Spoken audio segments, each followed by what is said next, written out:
ನಮಸ್ಕಾರ ಪ್ರಿಯ ಆಧ್ಯಾತ್ಮಿಕ ಬಂಧುಗಳೇ, ಭಗವದ್ಗೀತೆಯನ್ನು ಕೇಳದವರು ಯಾರೂ ಇಲ್ಲ.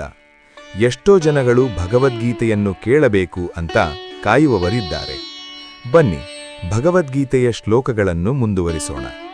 ಭಗವದ್ಗೀತೆಯ ಮೊದಲನೆಯ ಅಧ್ಯಾಯದ 3ನೇಯ ಶ್ಲೋಕವನ್ನು ಕೇಳಿದ್ದೀರಿ.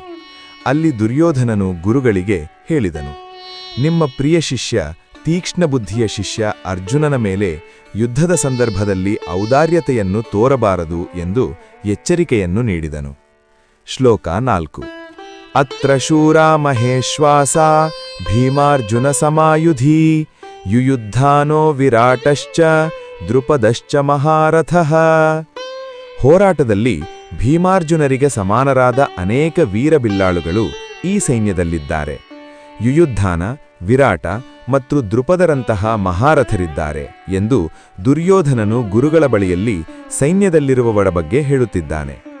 ದ್ರೋಣಾಚಾರ್ಯರಿಗೆ ಯುದ್ಧಕಲೆಯಲ್ಲಿದ್ದ ಮಹಾಶಕ್ತಿಯ ಎದುರಿನಲ್ಲಿ ದೃಷ್ಟ್ಯದ್ಯುಮ್ನನು ಬಹುದೊಡ್ಡ ತಡೆಯೇನೂ ಆಗಿರಲಿಲ್ಲ. ಆದರೆ ಆತಂಕವನ್ನುಂಟು ಮಾಡಬಲ್ಲ ಇತರರು ಅನೇಕರಿದ್ದರು.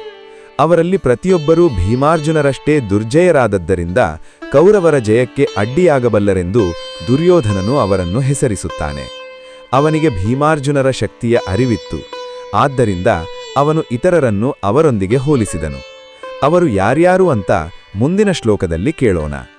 ಕರ್ಮವನ್ನು ಮಾಡಿ ಕರ್ಮವನ್ನು ಬಿಡುವೆ ಎನ್ನುವ ಮೂರ್ಖತನವನ್ನು ಬಿಡು ಎನ್ನುವ ತತ್ವವನ್ನು ಭಗವದ್ಗೀತೆ ಹೇಳುತ್ತದೆ.